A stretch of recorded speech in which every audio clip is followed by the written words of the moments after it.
Le décor est planté. Daoukro, la capitale de la région de Lifou, sera en fête du 9 au 17 avril 2022. La 17e édition du Festival international des arts et de la culture de Daoukro se déroulera sous le thème « L'industrie culturelle et des arts, facteur de développement local ». L'annonce de cet événement culturel a été faite par son commissaire général le 19 janvier à Abidjan. Yao Amouinkro, dans la sous-préfecture de Brobo, est un village heureux. La localité dispose d'un nouveau bâtiment de 3 classes et d'un bureau. Ce don est l'œuvre de la COPEDA et SICOM, 2 organisations spécialisées dans l'exploitation artisanale et légale de l'or dans la région.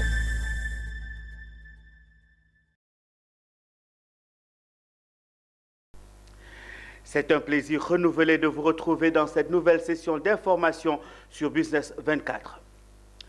Du 9 au 17 avril 2022 aura lieu le Festival international des arts et de la culture de Daoukro FICAD. Ce festival vise la pérennisation et la promotion du patrimoine culturel et touristique de la région de Lifou. Pour cette 17e édition, des innovations sont annoncées et c'est ce que nous détaillent France Diomandé et Marius Seri dans ce reportage de Patrick Roux.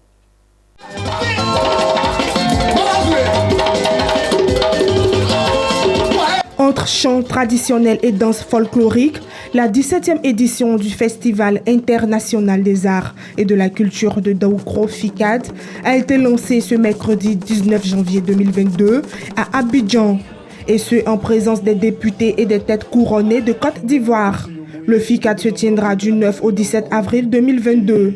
Selon le commissaire général du FICAD, l'honorable Akoto Olivier, cette 17e édition met un point d'honneur à la promotion de l'industrie culturelle, des arts et du tourisme. Akoto Olivier, par ailleurs député de Daoukro, a présenté des innovations majeures du FICAD 2022. De cette 17e édition, nous allons organiser un séminaire à l'endroit de tous les animateurs socio-culturels des différentes localités, des mairies, des opérateurs culturels, des promoteurs culturels, des mécènes culturels et tous ceux qui veulent faire des arts et de la culture, une activité, une industrie pour pouvoir pour capitaliser, pour pouvoir faire de ça un emploi, pour pouvoir faire de ça, n'est-ce pas, une activité à but lucratif qui leur permettra de lutter contre le chômage, de se prendre en charge. Et donc, comprenez qu'à travers la culture et les arts, on peut aussi se prendre en charge. Les 2 représentants des ministères du Tourisme et de la Culture ont rassuré les organisateurs du FICAD du soutien institutionnel de leur mandat dans l'organisation de cette 17e édition. Pour ce FICAD 2022, la région du Cavali est la localité invitée d'honneur, s'inscrivant dans la vision du commissariat général de faire du brassage des cultures l'élément fédérateur, socle de la cohésion sociale en Côte d'Ivoire. Et pour l'invitation, je dirais que je ne suis pas surpris parce que nous déjà à l'Ouest, nous collaborons avec nos frères de Daoukro, main dans la main, sans histoire. Et si aujourd'hui on nous invite dans leur région, c'est de notre devoir d'y aller. Nous apporterons, disons, les danses les meilleures.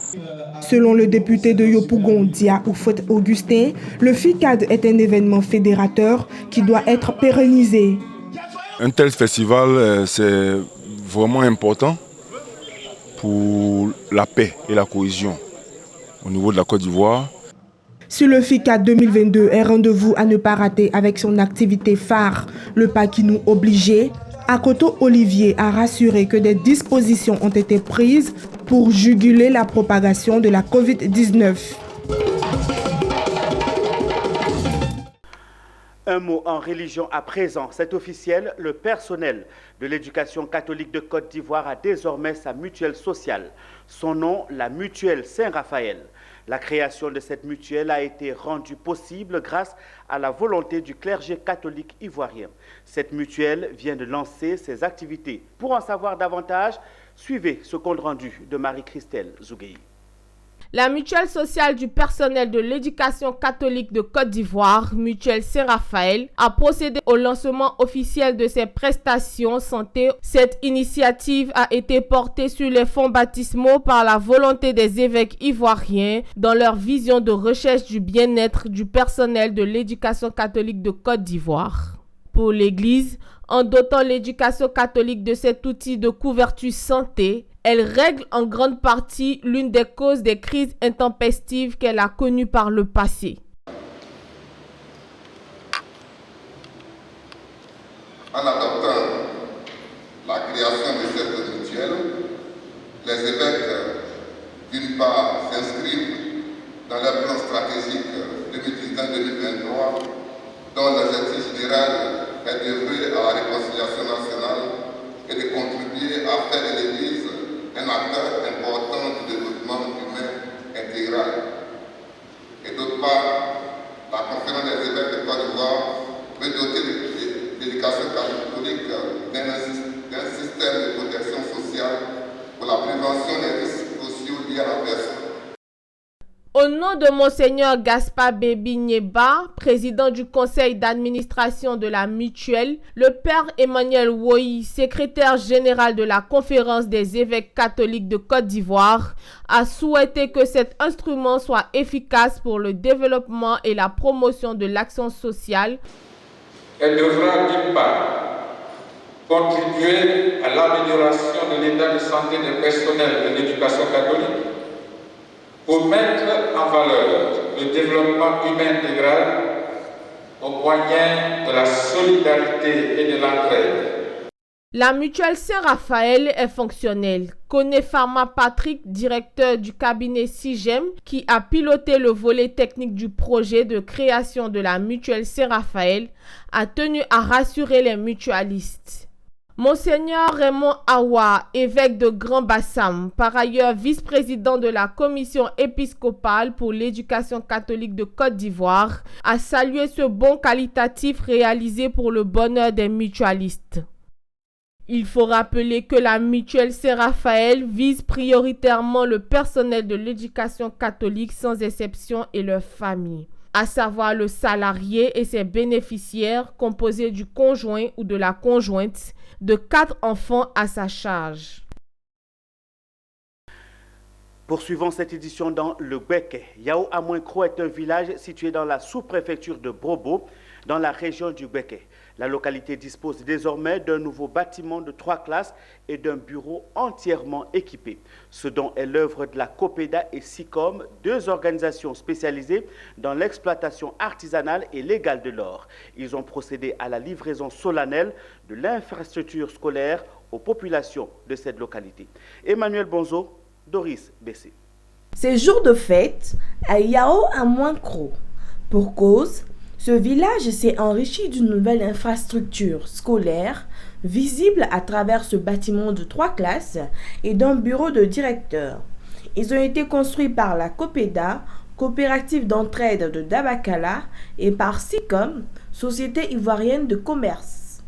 Ces 2 sociétés spécialisées dans l'exploitation artisanale et légale de l'or viennent par ce geste améliorer les conditions d'apprentissage et d'enseignement des élèves et enseignants du village. Par la livraison de cette école, la COPEDA et SICOM respectent ainsi leur engagement, celui de contribuer au développement des localités où elles exercent leur activité. Ma première satisfaction, c'est le soutien de nos autorités. Parce que dans la vie, quand tu mènes une activité que les autorités reconnaissent, c'est déjà un soulagement. Dire merci à nos autorités. Nous allons multiplier les chantiers écoles sur l'ensemble du territoire ivoirien et permettre que les gens soient initiés à l'exploitation légale dans les règles de l'art. Ce nouveau bâtiment de 3 classes et le bureau du directeur sont entièrement équipés de tables, bancs et de matériel informatique. Ils permettront ainsi aux élèves et au corps enseignant de travailler dans des conditions meilleures afin de produire d'excellents résultats. Ils ont à cet effet traduit leurs remerciements aux donateurs. Là, je suis vraiment content. Cela va permettre aux enseignants de renforcer les capacités d'apprentissage de nos élèves. Cette livraison de bâtiments de 3 classes et du bureau du directeur s'est effectuée en présence du ministre-gouverneur Jean-Claude Kouassi et du directeur général de la SODEMI. Tous les 2 ont félicité la COPEDA et la SICOM pour ce don en faveur de la communauté de Yao Amoinkro. Les 3 salles de classe sont là aujourd'hui, donc on s'en réjouit, d'autant que après la remise des salles de classe, des éléments qui n'étaient pas prévus dans les termes de référence au départ ont été introduits. Par exemple, les tables-bancs que vous avez vus, 20 tables-bancs par salle de classe, un tableau et également le bureau du directeur qui est venu s'ajouter et dont l'équipement a déjà été réceptionné et va être installé incessamment. Je crois que c'est une belle initiative. Par l'inauguration de cette école de 25 millions de francs CFA, la COPEDA et SICOM posent un acte de portée sociale en faveur des populations de Yao Amoinkro. Rendons-nous à Bondoukou dans le nord-est ivoirien où l'antenne de la pédagogie et de la formation continue a organisé un atelier de renforcement de capacité des conseillers pédagogiques du préscolaire et du primaire. L'objectif de cet atelier est de permettre à ces conseillers pédagogiques de s'approprier les référentiels de compétences de l'encadreur pédagogique, entre autres. Plus de détails avec Anissé Kwadjo, notre correspondant régional. Ils sont 1211 conseillers pédagogiques du préscolaire et du primaire CPPP recrutés en 2019. Ils ont besoin d'une mise à niveau. Ainsi donc, la direction de la pédagogie et de la formation continue de Bondoukou a décidé d'innover. Elle a opté pour la formation d'un nouveau CPP. C'est le lycée moderne de Bondoukou, cadre de cet atelier de renforcement des capacités des conseillers pédagogiques du préscolaire et du primaire, formés sur plusieurs modules. La gestion des secteurs pédagogiques, les stratégies de suivi et d'encadrement, entre autres. Il était question de les former, renforcer donc leurs capacités et leur doter de compétences pour assumer au mieux leur fonction d'encadreur pédagogique. L'objectif que nous visons, c'est de mieux assurer l'encadrement des instituteurs, des enseignants créés à main. L'objectif de cet atelier est d'imprégner les CPP des contenus des modules, connaître les missions administratives et pédagogiques de l'encadreur pédagogique et maîtriser les outils de pilotage des secteurs pédagogiques. Cela va nous aider surtout à pouvoir entamer notre nouvelle fonction de conseiller pédagogique, à pouvoir encadrer, suivre effectivement nos collègues dans les écoles et à mener à bien cette mission. Après ces 3 jours de formation, il y a déjà beaucoup d'habilités que j'ai pu installer et que ces habilités-là seront mises en œuvre sur le terrain. C'est sous les yeux du directeur régional de l'éducation nationale et de l'alphabétisation du Grand Togo que s'est tenu cet atelier de renforcement des conseillers pédagogiques du préscolaire et du primaire. Qu'ils soient plus efficaces, qu'ils soient plus performants pour que l'école ivoirienne puisse gagner davantage. Outre cette formation des conseillers pédagogiques du préscolaire et du primaire, une autre formation en ligne se tiendra très bientôt pour encore davantage accroître leurs compétences pour une école de qualité. Située à 18 km du centre-ville d'Abidjan, la commune de Bingerville ne cesse de grandir avec sa démographie galopante et son challenge de déplacement des populations pour rallier Abidjan. La commune a accueilli son premier marché gourou, un site de commercialisation en gros de produits vivriers. Retour sur cet événement avec Philippe Zabo et Ismaël Doza. Le problème de transport, de sécurité, Bingerville a ce marché de gros.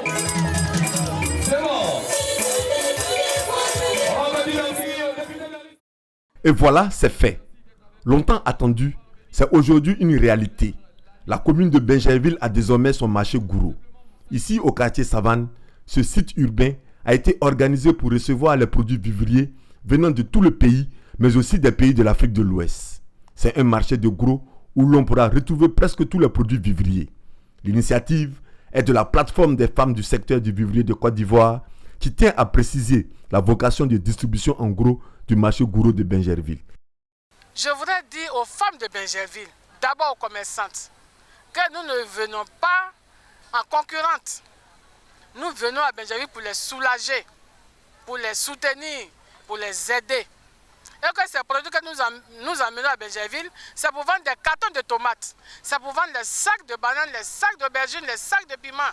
Ce n'est pas pour venir vendre 100 francs, 200, non. Nous venons pour leur vendre les produits en gros. les femmes des familles, quand elles arrivent, elles peuvent prendre le sac et puis diviser en 2, en 3. Parce qu'on ne va pas placer 100 francs, 100 francs. Donc celles qui vont dans les autres communes pour se ravitailler, je leur dis qu'à partir de maintenant, elles peuvent venir à Bingerville, là où nous sommes, à notre site, pour se ravitailler. Un marché de gros à Bingerville, l'initiative est soutenue par la mairie. Aujourd'hui, nous sommes sur le site de la Savane pour parler d'un événement qui est très important dans la vie de toutes les familles, un marché gourou. Nous voulons installer un marché gourou à Bingerville ici. Donc on a initié déjà le lancement et les jours à venir. On a un site un peu plus grand où on va faire partie toutes ces femmes-là, toutes ces marchandises là-bas. Autre soutien de taille au marché gourou de Bingerville, celui de la plateforme unique des PME. Le président de cette fêtière se réjouit de l'accélération de la lutte contre la vie chère que le nouveau marché de gros de Bingerville va faciliter. C'est un travail qui n'est pas facile. Permettre à la population de se nourrir à des coûts acceptables, c'est une excellente chose parce qu'elle contribue à la réduction de la cherté de la vie. Les femmes de la plateforme des femmes du secteur du vivrier de Côte d'Ivoire rêvent grand. Sur le futur site que la mairie leur a promis pour étendre leur marché de gros, elles comptent y réaliser plusieurs infrastructures, locaux de stockage, ateliers de transformation, aires de stationnement destinées aux grossistes et aux collecteurs, entrepôts de conditionnement. Ainsi, toute la chaîne de valeur de la distribution en gros des produits vivriers sera prise en compte allant de la production à la commercialisation en passant par la transformation.